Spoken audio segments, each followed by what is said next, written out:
لبيك اللهم لبيك لبيك لا شريك বিশ্বের সবচেয়ে সুরক্ষিত ভবন কোনটা? বেশিরভাগ মানুষ বলবেন হোয়াইট হাউস। ক্ষেপণাস্ত্র প্রতিরক্ষা ব্যবস্থা, পারমাণবিক বাংকার, সিক্রেট সার্ভিস, ছাদে স্নাইপার। কিন্তু এমন একটি জায়গা আছে যেখানে প্রতিদিন হোয়াইট হাউসের চেয়ে 1000 গুণ বেশি মানুষ আসেন, যেখানে একসাথে 5 লক্ষ মানুষ থাকেন একটি মাঠে, যেখানে 180-রও বেশি দেশের মানুষ বিভিন্ন ভাষায়, ভিন্ন পোশাকে, ভিন্ন মানসিকতায় একসাথে ঢুকে পড়েন। আর সেখানে বিগত দশকে বড় কোনো নিরাপত্তা বিপর্যয় ঘটেনি। সেই জায়গার নাম মদিনার মসজিদে নববী। আজকে আপনি জানবেন মদিনার নিরাপত্তা ব্যবস্থার পেছনে কোন গোপন শক্তি কাজ করছে, হোয়াইট হাউসের সাথে তুলনা কোথায় গিয়ে ভেঙে পড়ে, আর কেন এই একটি মসজিদের নিরাপত্তা মডেল পুরো দুনিয়ার জন্য অধ্যয়নের বিষয় হয়ে উঠেছে। আগে বোঝা দরকার দুটি জায়গার নিরাপত্তা চ্যালেঞ্জ আসলে কতটা আলাদা। হোয়াইট হাউস রক্ষা করতে হয় মূলত মার্কিন প্রেসিডেন্টকে। সেখানে 24 ঘন্টায় যাতায়াত করেন কয়েকশো থেকে কয়েক হাজার মানুষ, প্রতিটি পরিচয় আগে থেকে যাচাই করা, সীমানায় স্পষ্ট শক্ত বেড়া, সীমাবদ্ধ বায়ুসীমা। ভেতরে ঢোকার আগে প্রতিটি মানুষকে স্ক্রিনিং করা হয়, যারা ঢোকেন তাদের তালিকাই আগে তৈরি। এখন মদিনার চিত্রটা দেখুন। 2025 সালের প্রথম 3 মাসেই মদিনায় মোট দর্শনার্থীর সংখ্যা ছিল 64,52,000-এরও বেশি।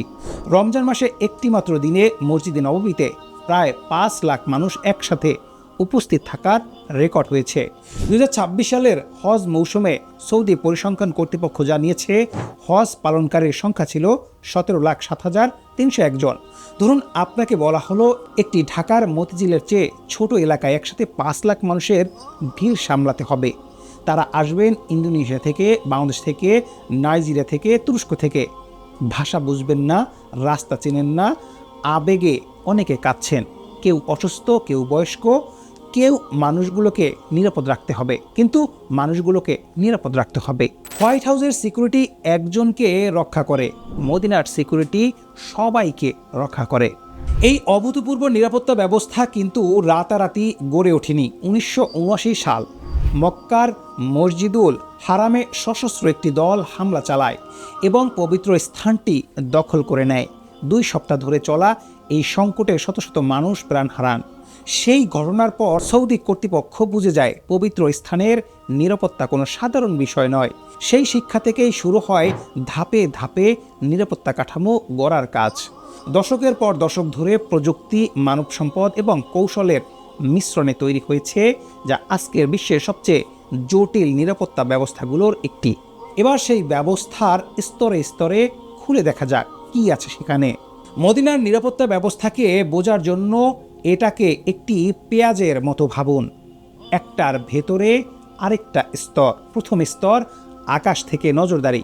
2026 সালের হজ মৌসুমে Saudi general director of civil defence মোতায়েন করেছে বিশেষ ড্রোন, যেগুলো শুধু ভিড় দেখে না, বরং রাসায়নিক ও তেজস্ক্রিয় পদার্থ শনাক্ত করতে পারে।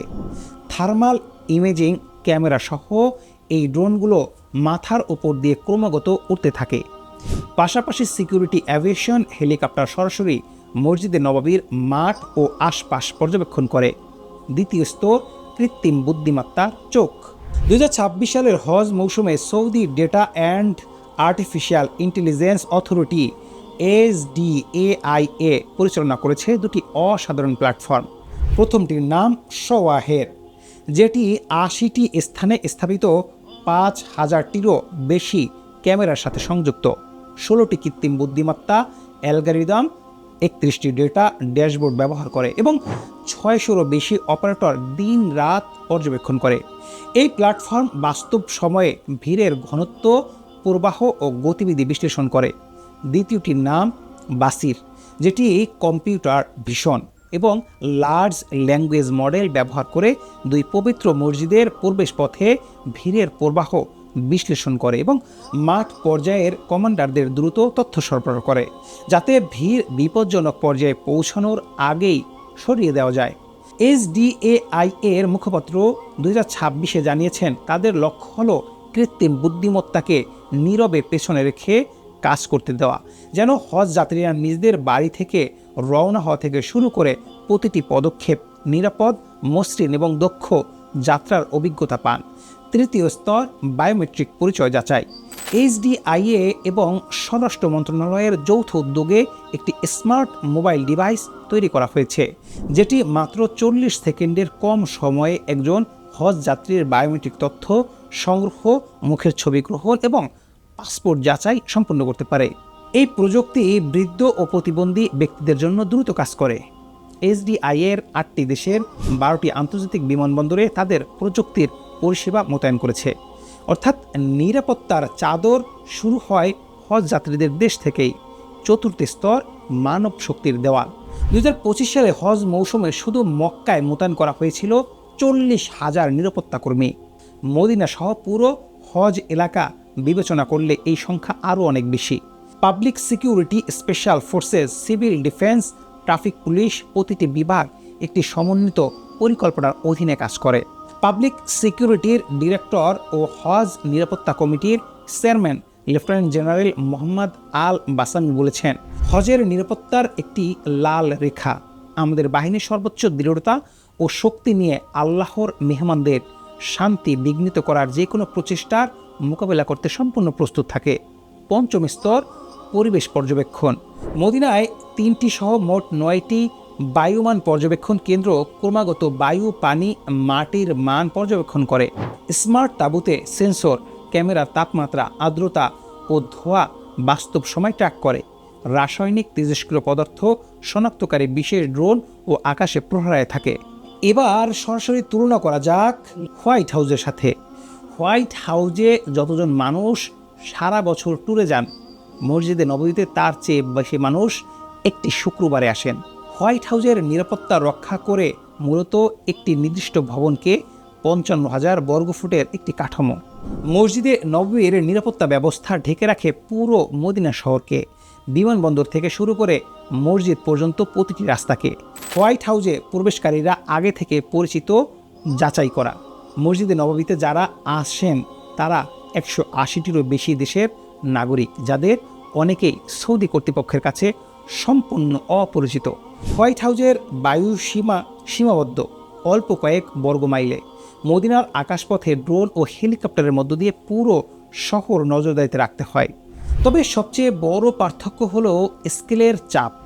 হোয়াইট হাউসের নিরাপত্তা পরীক্ষার চাপ আসে বিক্ষিপ্ত হুমকি থেকে। মদিনার নিরাপত্তা পরীক্ষার চাপ আসে প্রতিদিন লক্ষ লক্ষ মানুষের চলাচলের মধ্যে স্বাভাবিক নিরাপত্তা বজায় রাখতে গিয়ে। তবে মদিনার নিরাপত্তা নিখুঁত নয়। ইতিহাসে হজ ও উমরার সময় ভিড়ের কারণে দুর্ঘটনাও ঘটেছে। 1990 সালে মক্কার একটি সুড়ঙ্গে পদদলিত হয়ে 1426 জনের মৃত্যু হয়েছিল। 2015 সালে মিনায় পদদলিত হয়ে 2000-এর বেশি মৃত্যুর দাবি উঠেছিল।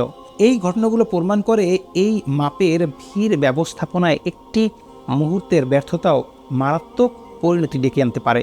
সমালোচকরা বলেন, সৌদি কর্তৃপক্ষ অনেক সময় দুর্ঘটনার তথ্য সম্পূর্ণভাবে প্রকাশ করে না। 2025 সালের হজে তীব্র গরমে অনুমোদিত হজযাত্রী যারা এয়ার কন্ডিশনের সুবিধা বঞ্চিত ছিলেন এবং রোদের মধ্যে দীর্ঘ পথ হেঁটেছিলেন, তাদের মধ্যে মৃত্যুর ঘটনা ঘটেছে বলে রিপোর্ট এসেছে। তবু ন্যায্যভাবে বললে হয়, প্রতি বছর 17 লাখের বেশি হজযাত্রী এবং বছর জুড়ে কোটি কোটি উমরাহ পালনকারী এই স্থানে আসেন এবং ব্যবস্থাপনার সামগ্রিকভাবে ধরে রাখা হয়। এই মাপের যে কোনো জমায়েত যে কোনো দেশে এর চেয়ে বেশি বিপর্যয় দেখা গেছে।